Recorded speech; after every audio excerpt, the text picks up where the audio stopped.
जिंदगी गुलजार है क्या? जिंदगी जीना सीखना था तो जिंदगी ने जिंदगी जीना सिखा दिया। ये मेरी एंटीक डायरी है 2021 की। मुझे कोविड हो गया था और बड़ी मुश्किल से एक कंटेनमेंट जोन मिला, वो भी उन लोगों से जिनको मैं जानती तक नहीं थी। अंकल आंटी का बस इतना पता था कि वो अकेले रहते थे, इसलिए नीचे वाला घर जहाँ कोई नहीं रहता था वहाँ अनाथ चारू यानी मुझे जगह मिली। खैर, मैं अपने साथियों के साथ पहुंच गई थी। उस कमरे में मुरझाया हुआ पौधा था और सबसे डरावनी बात यह है कि उस पौधे के सामने जो बुक रखी थी ना, उसमें द लास्ट लीफ चैप्टर खुला था। पौधे की तो लास्ट लीफ भी नहीं बची थी। शुरुआत में थोड़ा डर भी लगा, क्योंकि 14 दिन का वनवास, वो भी हॉस्टल से दूर, पहली बार। घर डरावना तो नहीं था, पर जब अकेले हो तो हर एक चीज डरावनी लगती है। ध्यान भी हर एक चीज में जाता है। मुझे भी ऐसा लगा। सुबह कुछ सोचती थी, रात को उसी सड़क को देखकर कुछ और ख्याल आते थे। उन दिनों पता नहीं बिन मौसम के बारिश क्यों होती थी। मुझे बारिश बहुत पसंद है, पर जब अंदर ही अंदर सुनामी की लहरें उठ रही हों तो बारिश भी बारिश जैसी नहीं लगती। मुझे मुझे बूंदों से बात करनी थी, पर वो भी इंसानों की तरह सिर्फ कुछ पल की मेहमान होती है।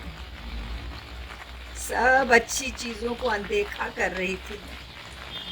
न्यूज़पेपर जो आता था रोज, ऊपर से उस घर में नेटवर्क और नेट दोनों की प्रॉब्लम थी। रोना भी बिन बुलाया मेहमान बन गया था।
हर पल काटना मुश्किल हो गया था।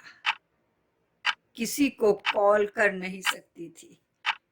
नेटवर्क इश्यूज, बुक्स, लैपटॉप सब लाई थी, पर पढ़ने का मन ही नहीं किया। मेरा कोविड एसिम्प्टोमेटिक था, तो मुझे बस बॉडी में वीकनेस और लेजीनेस लगती थी।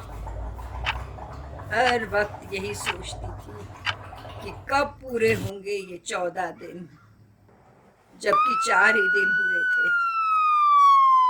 अंकल ने तो बाहर से खाना ऑर्डर करने से मना कर दिया। हाँ, टेरेस पे जाना अलाउड था, पर रात रात जैसी नहीं लगती थी। पता नहीं अंधेरे में क्या पढ़ती थी मैं।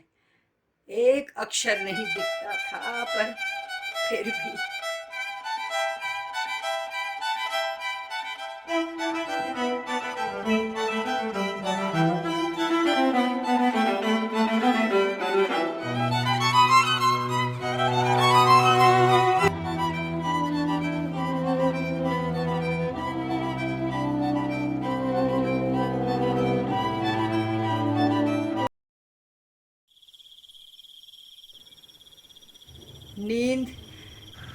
नींद जैसे गुम हो गई हो। कभी मैंने पंखे को भी इतने ध्यान से नहीं देखा था। मीटर और ऑल आउट देख के पता नहीं क्यों आईसीयू की याद आती थी। अगले दिन सुबह मुझे दरवाजे पर एक टिफ़िन, चॉकलेट और टिश्यू मिला। मुझे बहुत अच्छा लगा। उसके बाद से हर रोज़ मुझे टिफ़िन मिलता रहा। मुझे ऐसा लगने लगा कि मैं कितना नेगेटिव सोच रही थी यार अब तक, हर चीज़ के बारे में। जीवन क्या है ये मुझे समझ आ रहा था।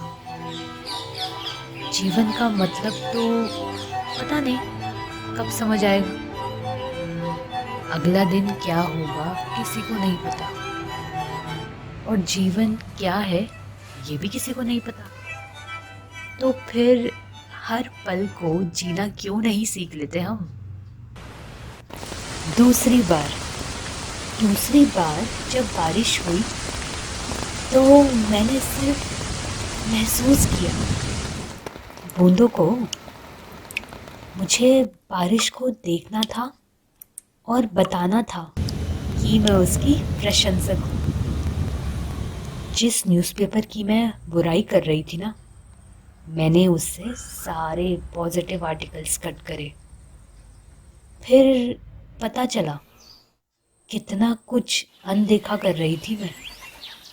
शाम को चिड़ियों की आवाज़ सुन के ऐसा लगता था मानो कि मुझे बोल रही हो, चलो ना चारू, दोस्ती कर लेते हैं। मेरा आखिरी दिन, द लास्ट चैप्टर, बहुत खूबसूरत था। सुबह जल्दी उठकर मैंने उगता हुआ सूरज देखा और शाम को डूबता हुआ। फिर एकदम से साइंस का वो चैप्टर याद आया जिसमें लिखा था, earth is rotating on its axis, due to this other stars in the sky, moon and even sun appears to rise from east and set in the west.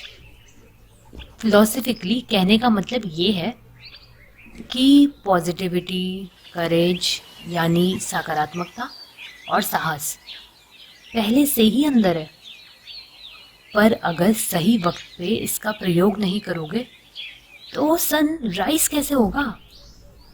और रात के बाद ही तो सवेरा होता है ना। फिर रात को कुछ ऐसी चीज़ हुई जिसे मैं कभी नहीं भुला सकती। मेरे टिफ़िन के साथ अब की बार एक चिट्ठी भी थी। मैंने अंदर आकर उस चिट्ठी को खोला।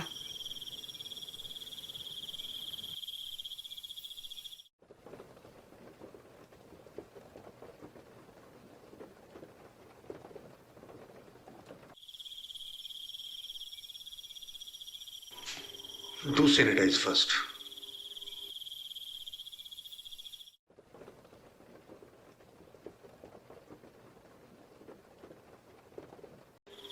चारू, आई हो तुम अच्छी हो।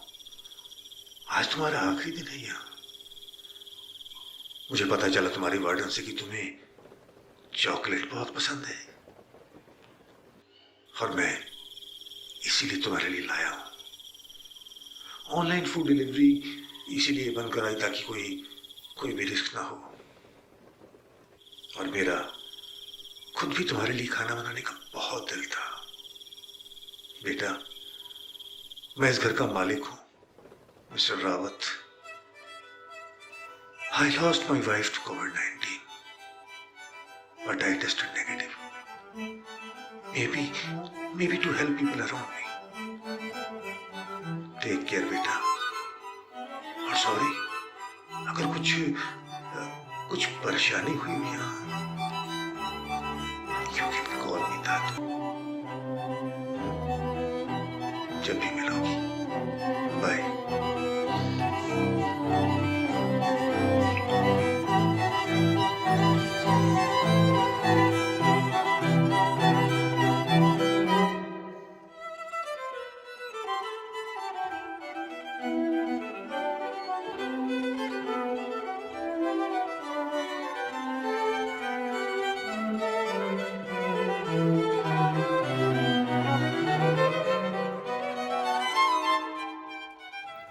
Faith is the bird that feels the light when the dawn is still dark.